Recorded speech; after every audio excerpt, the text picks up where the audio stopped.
Cymbals and Cynicism, a podcast where we talk about all of the things I love, some of the things I hate, and this wacky adventure we call life.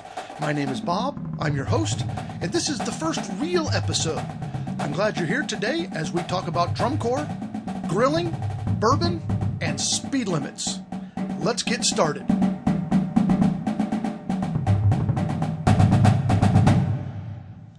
Well, welcome back to the podcast. This is our first full episode. If you listened to the trailer from last week, just a little mini episode, sort of an introductory. Everybody's supposed to do that, so we did that. It's actually found it very instructive because if you've ever started a podcast, you know this, and if you haven't, it'll be information for you. Maybe if someday you do. There's a lot that goes into this, not just the recording, the editing, the scripting, the outlining, all of that. To me was pretty obvious. Maybe that's from an educational background. You understand that before you do the thing, there are lots of things to do. But I didn't realize you need a podcast host, and then that host sort of collects your files, and then they can divert the things to the directories such as Spotify and Apple Podcasts and those sorts of things. I didn't know that, really, how all of that worked, and so it was good to have just a little mini episode that I could post and test and take down and, what does it sound like and all of those sorts of things. So now that we're really going, this will sort of be more of a full episode, more of what a regular episode is going to be like. If you did listen to the trailer, hey, thanks for coming back. We appreciate that you're here. I hope I deliver on those promises, and things will evolve moving forward. If you've listened to podcasts, and I certainly have listened to a lot, you know that the first episode and the 10th and the 20th aren't all the same. It sort of takes some time to get the groove, to understand the voice of what's going on. Like being an educator, your first year of education, you're not what you are hopefully 5 years later when you've found your groove, understand your rhythm and your routine. So if you're with us, hang on for 3 or 4 episodes. Please don't give up quick, because I'm going to get better. The editing is going to get better. I'll get more fluid in what we're talking about. And then if you don't like it, hey, I understand. I've abandoned podcasts too. First, some apologies from that first episode. Sorry for talking so fast. I've probably talked this fast my whole life. If you usually listen to your podcasts on 1.25 or 1.5 speed, you might want to slow this one down to the 1.0. And I say a lot. I try to edit all of those out so that you don't have to listen to them.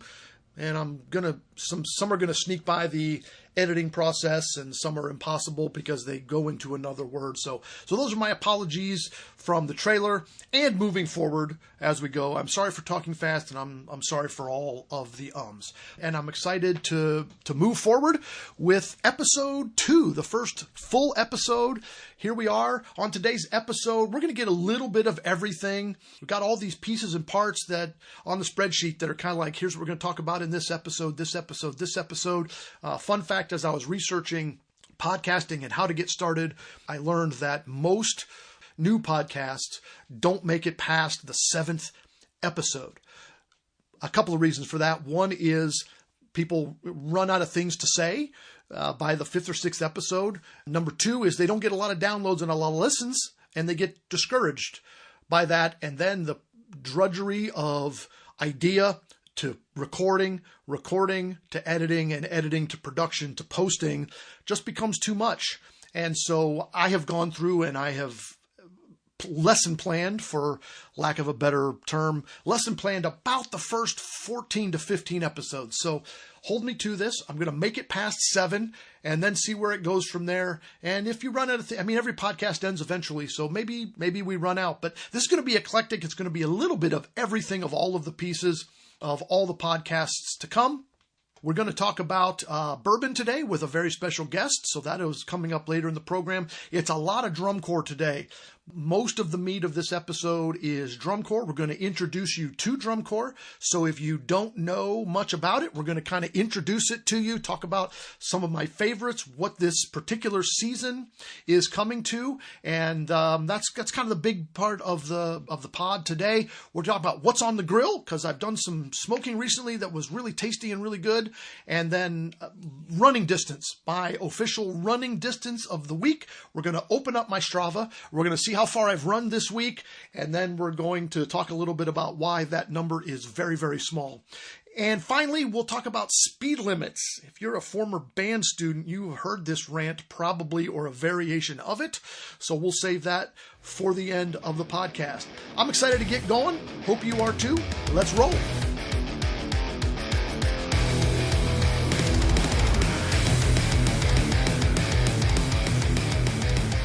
Drum corps.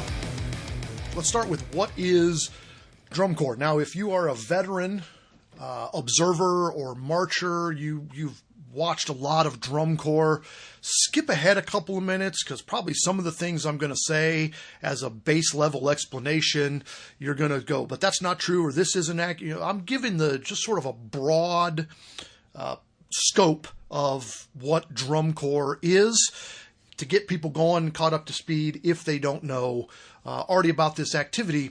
So what is it? It's sort of marching band. I mean, that's the closest thing that most people get that understand that you could say drum corps is marching band. Now, there are a lot of differences between drum corps and marching band. So let's define it a little more closely. The instrumentation is a little different. So if you see most of your high school and college bands, there's going to be flutes and clarinets and woodwind instruments, along with the brass and the percussion. And in drum corps, there are no woodwinds. So it's just brass and percussion. They do perform on a football field, standard normal football field. These groups are not associated with a particular high school, not a particular college. They are their own entities, sort of like, if you think of this like sports, it would be like a team from a place like Cleveland or Los Angeles, and those people who are on that team come from all over the place in order to participate on that team. And so drum corps is kind of like that. A particular drum corps is going to be made up of students from various places all over the country, or maybe all over the world. And they come together, and then they're a member of that unit for a summer, for longer if they can be and want to be. You do have to audition. It's a pretty intense audition process to be a member of a drum corps, particularly if you're one of the better, more elite drum corps. There is an age out process, so you have to do this before you're 21. So if you watch drum corps, you're watching high school kids, you're watching younger end of college students. These are young people that are performing in this incredible activity. They have camps in the winter time and early spring, so kids will go to wherever that corps is located for the weekend and start. They'll audition on the weekends, then they'll have some rehearsals and start to get the music. Then once the end of May comes, that when school's let out, they have a move-in. They have, they call them spring training. It would be what most of us would refer to as band camp. 3 weeks. All day, every day. And once that student reports to drum corps for the summer, they're there through the middle of August. I mean, it's go away and be a part of this drum corps. They have spring training for 3 weeks usually, and then they go on tour and they travel the country performing, rehearsing. It's long days. You ride on buses, you sleep in gym floors occasionally, you get a hotel room for the night, and you perform. And it's a competitive event. You are competing against other drum corps in your classification, and at the end of the year, usually the second weekend in August, there is world championships, drum corps world championships, which for many years now has been in Indianapolis. Used to move around to various places. It's kind of been centrally located in Indianapolis. lately, and then the season ends and you go back to your high school, your college, whatever, whatever else you're doing. If you've never seen a drum corps, I would really go to YouTube, search any of the groups that we're about to talk about today, and just watch a couple of shows. People ask me, why do you love drum corps? I was never in a drum corps. When I was in high school, I didn't watch a lot of drum corps. Of course, back in the mid-90s, you didn't have YouTube, so you couldn't just do that. If there were shows in my area, in Northeast Ohio, in the Canton area, if there were shows, I didn't really know about them. I knew about the Canton Bluecoats because they were a local drum corps. They were, at that point in time, they were, a mid-good kind of drum corps, not what they are today, which is, top-notch, for reigning champs and, currently ranked second for the summer. But they marched in a couple of hometown parades, the Canton Hall of Fame parade. And so I knew about the Canton Bluecoats, but I didn't know that much about drum corps. I didn't go to a show until I think I was out of high school and in college, but so I didn't have a lot of experience. But the excellence that these top flight groups produce, it's basically perfection. I find it entertaining. I think that the level of production, the type of music, the kinds of... Do I like every drum corps show? No, I don't. Some I find boring. Some I don't find to my liking. That's absolutely the case, and will be with anything that anybody watches, right? That's why if you've never watched drum corps, you're going to start watch a bunch, because there's going to be shows you just don't like or you don't get. I don't get it. And that's okay too. There's some that I don't get, and I've been watching drum corps a long time and been teaching in the marching arts for a long time, and there's some that I don't get. But by and large, I find it really entertaining and riveting. The stories they tell, the music that they use, the visuals that they create is just something that I'm willing to pay for, pay to watch anytime, virtually any place. I think the thing that I like most, though, about drum corps and why I love watching drum corps is the faces of the performers, the faces of the kids. When they are done with a piece of music or a show and you see that raw emotion on their face, you see the sweat, you can just feel that they love drum corps, then that makes me love drum corps. You see it live, but depending on your seating, it's not always the case. But when I watch videos and the multicams and they zoom in on the face of a student, it gets me every time. And as a band director, that was always my favorite thing too, right? Whether it was a marching band show or a concert or whatever it was, seeing the face on the students where they know that they've done a great job, that they know that they have done everything they could do as well as they could do it. And that was always my favorite thing. And then their appreciation of the applause, right? These shows get applause, obviously standing ovation. Isn't that why we do what we do as performers? No matter what that performance is, you do it for yourself, but you also do it for the applause, right? That good job, great job. We like that. That was awesome. So that's why I love drum corps, the excellence, the entertainment, and the face of the kids.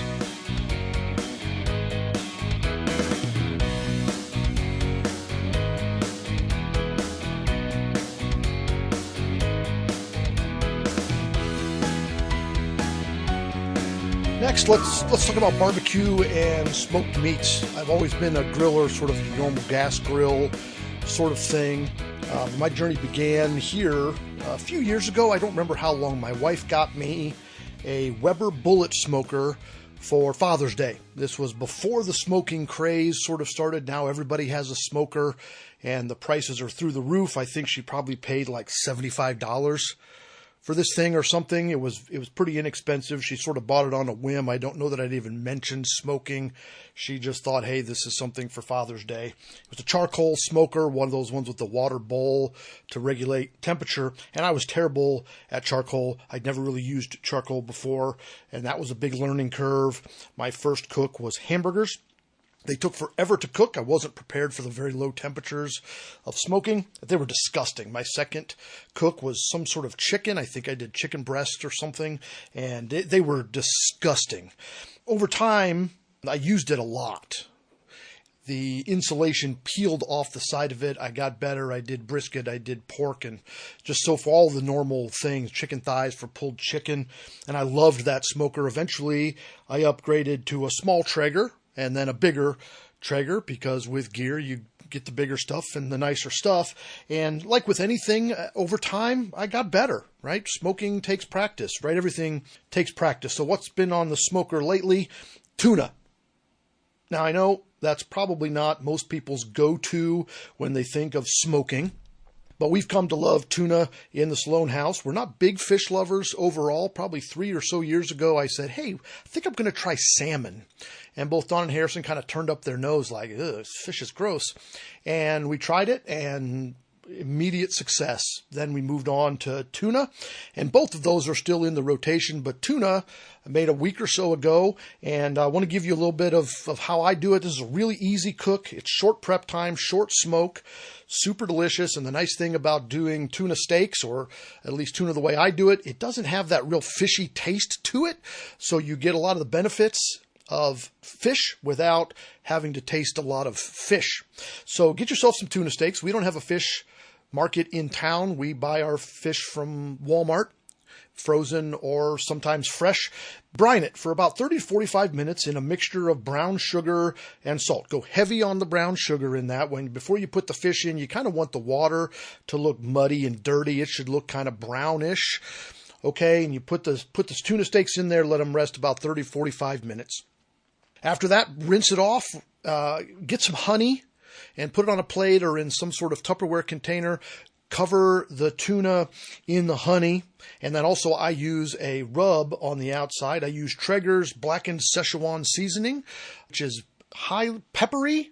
You know, it's blackened, right? So it's high peppery, and I apply pretty liberally. I want my tuna to be sort of that crusted, blackened flavor of taste. I put that in the fridge for a few hours. I get the smoker rolling, and when it's up to about 200, 225, I think I'm ready. So I put the fish on.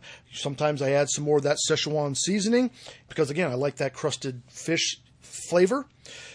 Cook time depends on how you like your fish. I like my tuna a little more well done, probably than most people. I go about 45 minutes. I get it up to an internal temperature of 135 to 140 degrees. If you like your fish a little bit on the more raw side, then go 115, 110, 115. If you Google search things like tuna internal temperature, there'll be a bunch of Google images that come up, and they have sort of super pink, raw, all the way done, etc. I go 135. It still is a little bit moist. It doesn't go all the way dry, but I don't like a super lot of pink inside of my tuna.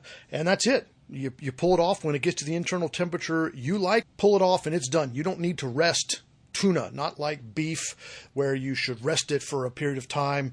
I just go right to it. Pairs well with a lot of things. We usually do ours with some sort of biscuit, like a Cheddar Bay biscuit or something like that that's sort of crispy also. And then a light vegetable. Don usually sautés a mixture of like corn and zucchini with some oil, lemon juice, and Parmesan cheese. So it's easy, it's pretty healthy, it's super fun to do, and it's absolutely delicious. So give it a shot. Let me know how it turns out for you.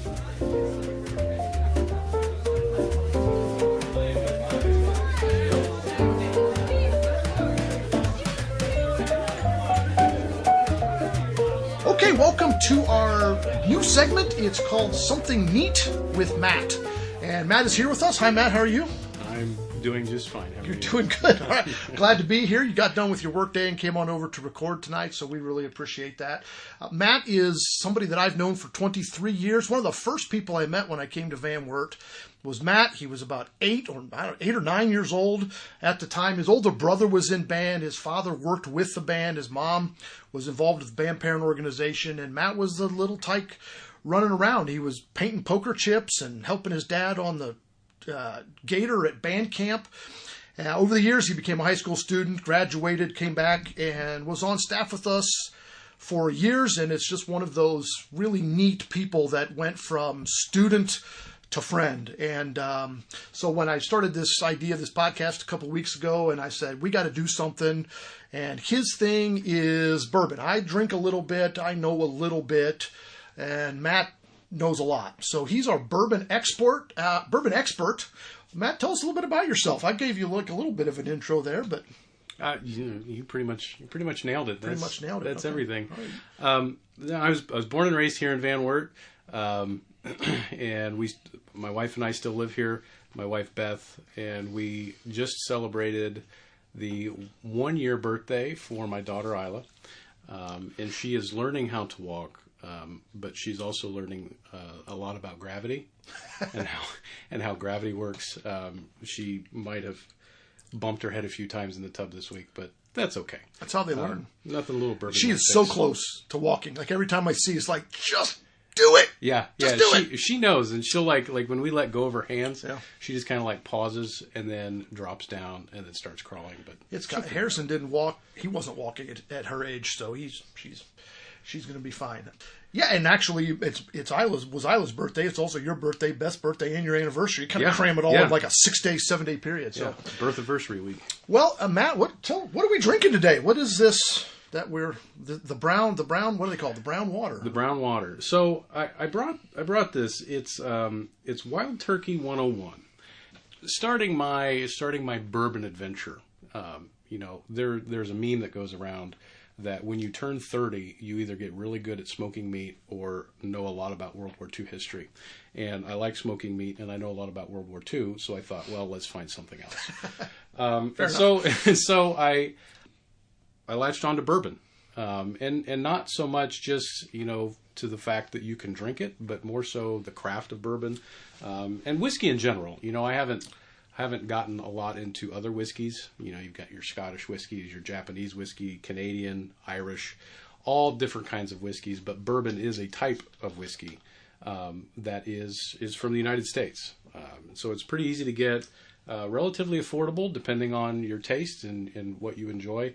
But yeah, that's sort of how I got into it, and it's very, very casual. I mean, I'm not I don't turn my nose up at specific bourbons or anything like that, but it's just something to enjoy. Well, it is enjoyable. You drink very little per day. You just sip on a little bit. It takes a couple hours to get through a little bit. You just kind of enjoy it while you're watching a movie or something. For me, when I started drinking, the first multiple times I tried bourbon, I hated it. It burned my nose. It burned just like, no, it took me really years with another friend who always just had it around, and I'd say, all right, let me try it. What am I? Oh, you're going to love this one, and I'd hate it. And then finally, I found one that I kind of liked. How would you describe what words would you use to describe Wild Turkey? This flavor.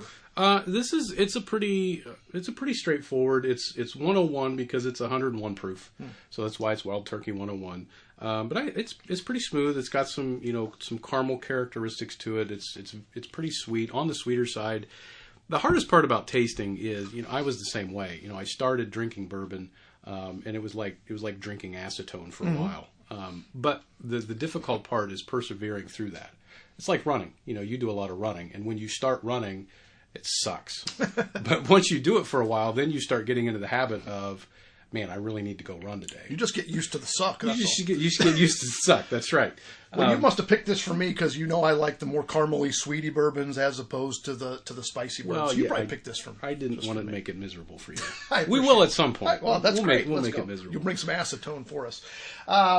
Well, tell us a little bit about bourbon. I know it's a really interesting history. You've mentioned that already, how they make it, where it came from, and it's one of the true American spirits, right? Mm-hmm. I mean, it's American. So tell us what makes a bourbon versus a whiskey or a scotch or something else.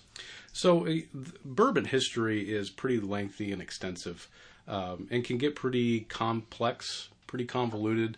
Some of the basic things that you really have to remember, there's really three things. One, the recipe, the mash bill, has to be at least 51% corn, which is why bourbon tends to be a little bit sweeter, because corn is a little bit of a sweeter ingredient. It must be aged in new charred oak barrels. So every single barrel that gets the bourbon put into it, it has to be 100% new, and it has to be charred oak. And probably the most important is that it has to be distilled in the United States. A lot of the bourbon that is sold is distilled in Kentucky, but it doesn't necessarily need to be from Kentucky. A lot of people think it has to be from Kentucky. Right. A lot of the good bourbon is from Kentucky because of their weather. It's very hot, very cold. Yes. And that gets the expansion going and helps the distillation process in all that. So there is a quiz at the end of this for all of our listeners. So if you're taking notes, that's the 51% corn at least. In the mash recipe, that's the oak barrels that are new oak barrels, and then has to be distilled in the U.S. So there you go. If you're taking notes, and if you're not, that's okay too. You can enjoy bourbon without knowing all of this stuff. Matt and I are just nerdy about some of this stuff. Every once in a while. Every once in a while. So back to the Wild Turkey just for a minute. So what's the age? How long is this one aged? Do you know? That's a great question. It's probably on the bottle. What was the price point on this bottle? It was about $26. Oh yeah, so it's not bad. Yeah, that's super affordable. The Wild Turkey, and I have an Old Forester 86, and to me, that's like the Pepsi and Coke of my bourbon collection. When you drink bourbon, I think a lot of people feel like you have to buy the expensive stuff, and you can only drink it on special occasions. There are bourbons in the $20 to $30 range that if you want to have a sip every night, have a sip every night. Yeah, that 40 is my jam. That's kind of where I'm not, my palate is not refined enough to know the difference between a $40 bourbon and a $90 bourbon. We went out for our anniversary and I got something that was just one glass, but it was pretty expensive. I didn't notice the difference. I should have spent half this price. It's more so that you can cross it off of your cross it off. Cross it off the list. So I'm certainly not buying a whole bottle of that. I would buy this bourbon. Yeah, it's pretty good. And you can really get it pretty much. You can get it at Meijer, the liquor store here in town. They always have a stock of it, so it's pretty good. Don't mention it. We're not sponsored yet. Okay, we'll work on that. Well, hey, the main part of this episode is about drum corps. You want to talk about drum corps? Yes, of course. I know. I probably know more. You're the bourbon guy. Maybe I'm the drum corps guy, and you're like little bit of the fledgling drum corps guy. Yeah. So, I mean, we'll just be a little surfacey here. We're getting in a little deeper the rest of the episode. So what do you love about drum corps, just in general? Man, I think I can never get enough of just the wall of sound that comes off of the field. Mm-hmm. And yes, even in a warm up arc, it's impressive. But watching people run around a field and still produce that kind of sound is pretty impressive. Yeah, that live experience. I mean, you can't beat that live experience. Overall, all time, what corps, like top 10, top couple of favorite corps, like who does Matt hope is going to be great every year? Man, I think my top corps is Carolina Crown, and I think a lot of that is I graduated in 2013, and they were kind of good that year, so that really impressed upon me that they were pretty good. They like to have fun, always a really good, interesting design. So I usually pull for Crown. Yeah. They're struggling a little bit this year. Well, let's not talk about that. How much have you watched this year? Have you watched any shows and gotten around? Flow? Yeah, I know you're on Flow. Yeah, I've watched a little bit. The Central Time Zone stuff kind of kills me. Oh because, man, a lot of the great shows were on the West Coast early on. Yeah, it's like the Blue Devils at midnight. Is midnight. Not necessarily... I'm not staying up till that. I got to work in the morning. But now they're coming East Coast. Tonight is Nashville or something, and then Atlanta. They're kind of coming to the East Coast now, so it's all right. Any favorite shows this year you've seen? What have you really liked? Just as like, man, that's my favorite of the year. I think Boston's is pretty good. Yeah, Boom. That's pretty good. Yeah. I'm with you on that. Spoiler alert. Any favorite show of all time? If you could only watch one drum corps show for the rest of your life, what would it be? That's a stupid question. I would have to say the original Harmonic Journey. 2004 Phantom. From Phantom. That is, man, that is top 5, top 10. It's one of those shows that, like, if you don't listen to it for a while and then you go back to it and you're like, oh man, I can't remember what they do next. And then you listen to it and you're like, yeah. Oh yeah, when they hit the big chords at the end and just chills. I'm getting chills right now. I'm not even listening to it currently. Easy. If you could, this is a little bit off the wall question, kind of throwing you a little bit of a curve here. If you could see one old school show, but done in a modern way, maybe by that core or different, I don't know, different drum corps, what would you watch? Would you watch again, but in a more of a modern drum corps way? 007. Cavies. I don't even know what year that was off the top of my head. Was that something, 2000 and something. Yeah. It was the somethings. 6, might have been 7, I don't know. Yeah, that show is, I think that show is underrated. The show is underrated because up until that show, they were like just killing it every year with crazy stuff. Yeah. They won that year, I think. I think they got second. I think that was second. But I mean, it was a very successful show, but sort of at the time paled to the rest of the success of that era. Yeah. But you look back, that show is so fun. It's all the Bond stuff that you love. Okay, a little bit of controversy. How do you feel about electronics and microphones in drum corps? There's a lot of the old school folks. You see this on Facebook and stuff, and they're microphones. We didn't need microphones, electronics in my. Where do you stand on microphones and electronics in drum corps? Well, me coming from the world of entertainment production and sound and lighting and all that stuff, you think that I would really love it. I think there's a place for it. I'm not necessarily a big fan of the whole mic every third kid and try to produce a sound. I think probably, in my opinion, one of the most effective uses of electronics is when the Bluecoats did Tilt.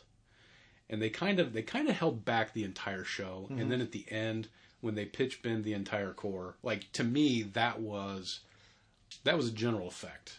And now it's just kind of like another instrument that has to be there. Yeah, that year they definitely made the electronics their own instrument. I mean, and they do that a lot. They're doing that this year. They did kinetic noise too. I mean, they've kind of pushed the edge of the electronics world in drum corps. So, all right, for a few weeks from the championship, like 2.5 weeks or something like that, who you got? Who you predicting? Not who you want.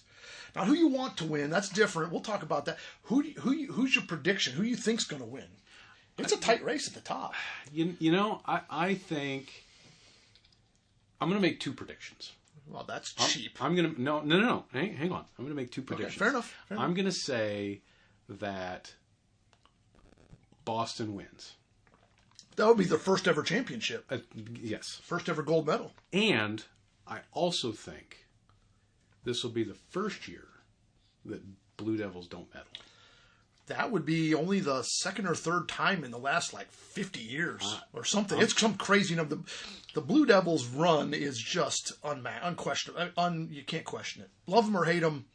Yeah. They're I mean, absolutely. So who's gonna? So obviously you're putting Blue Coats in the top 3. Yeah. Who's 3 then, or in the top 3 to kick the Blue Devils out? Vanguard. My brain says Vanguard, but my heart says Crown. I think they're going to make the comeback. It's going to be an epic comeback. Hey, thanks for being here today, Matt. We're going to talk to you. You're going to kind of be a recurring character. Yes. On this podcast. There's something neat with Matt's going to kind of come back over and over. Every couple episodes, we're bringing you back, and we'll talk to you about whatever the normal topic of the day is. And leave us a comment if you like Matt. We'll have him back more often. Well, okay. Where do I comment? Spotify, Apple, or your podcast listening device of your choice. Hey, thanks for being here tonight, and we'll see you another time.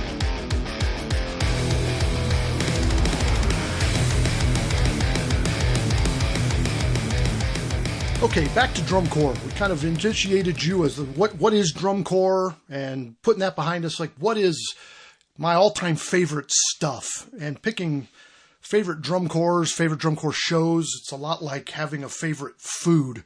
Well, do you want to know my favorite dessert or my favorite breakfast or my favorite meat, etc.? It's hard to pick. So I thought I'd give you sort of a smattering of all of this stuff. I'm going to put links in the description to some of these shows, as many as I can find good ones of. And so if you're not familiar with these shows or drum corps at all, these might be a good place to start for you as far as picking some things and seeing what you like, because it's a wide variety. I mentioned earlier I started watching drum corps in the mid-90s while I was still in high school, early college, and back then there was no YouTube, there was no internet really. I mean, there was, but not for most normal people. There wasn't an internet.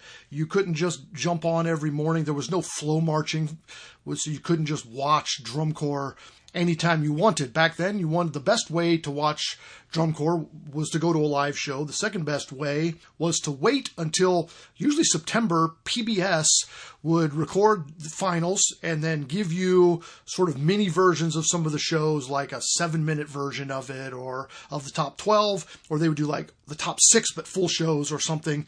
And you had to have your VHS tape ready and quick record because they may be only going to show it once or twice, and you had to capture that. So my first ever drum corps show that I really loved was 1992, the Blue Devils, Big Bad and Blue.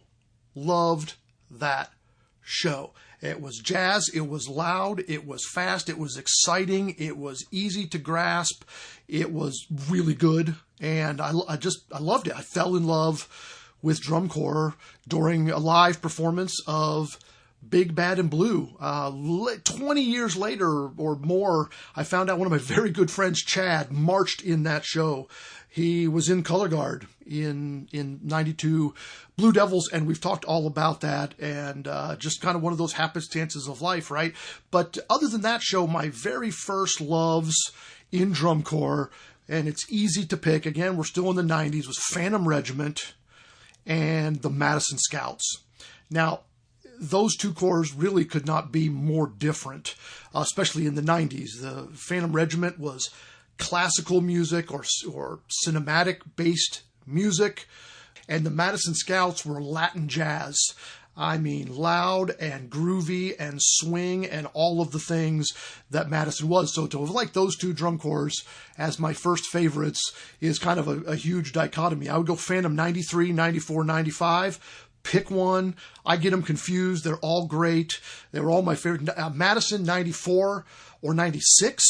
Those would be two of my favorites in the 90s. You know, Madison and Malaga, Madison and Malagueña, they just go together, right? Love those shows. In the 2000s, easy pick for me especially the early 2000s. Cavaliers, don't make me pick one. Anything in the early 2000s, they won or got close to winning every year. Lots of original music by Richard Saucedo, but really, really great. It's the drill. I would watch those shows on mute. The geometric patterns and shapes and hypnotic nature of those shows just absolutely mesmerizing. Picking one or two of those to put in the description, I'm not sure I can do it.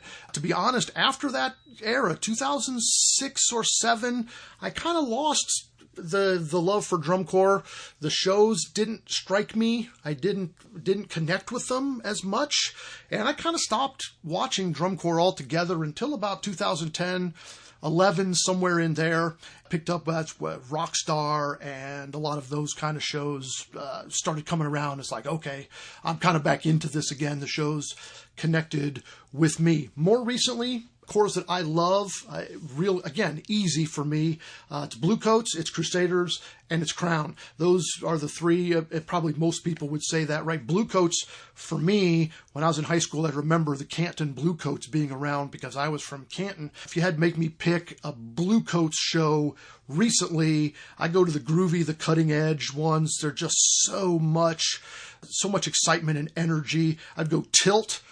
I would go Riffs and Revelations. And I would go Changes Everything. Boston Crusaders I'm wearing a Boston Crusaders shirt right now. Fun fact, is been probably my favorite show every year for like 4 out of the last 6 years.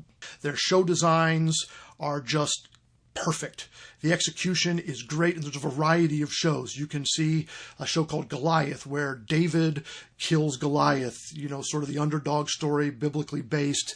They did a Salem witch trial show where they burned the witch. More recently, last year was a show called Glitch, and just really simple concept that they did remarkably well. It was really just a glitch in the color, glitch in the system, glitch in the buffering sort of idea. And then this year it's just called Boom. And then Crown, the Crown Brass, right? Crown Brass, my favorite of all shows, Crown-wise, and this is not a probably popular opinion, and is Rockstar.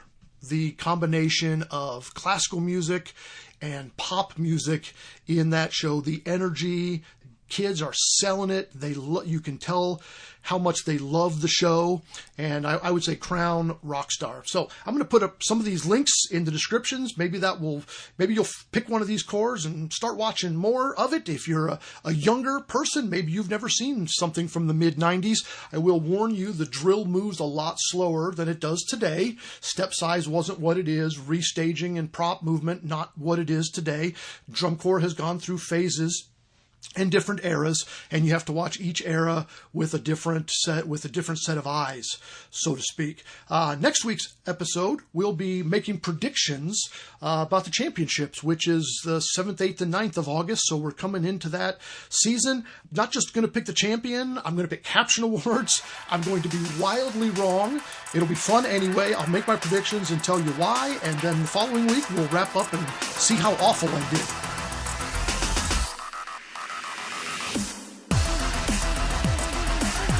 No, breathe. Find your happy place.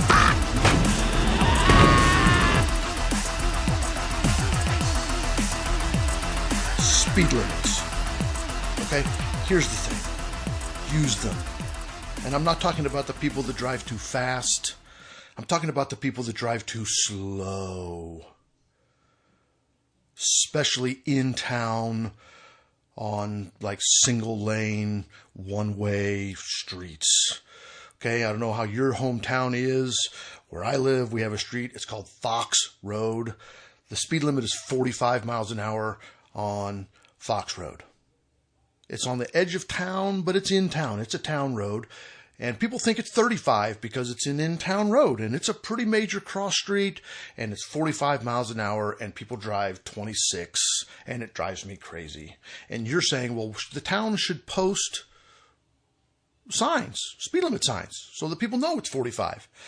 Well, I got news for you. There are about 135 speed limit signs on Fox Road, and they all say 45 miles an hour, and people still drive 25, and it drives me crazy. You plan the place you're going based on the distance, and the speed limit is indicator of the time it's going to take you to get there, and then you're driving 25 instead of 45, and it's causing me a 5-second delay in arrival.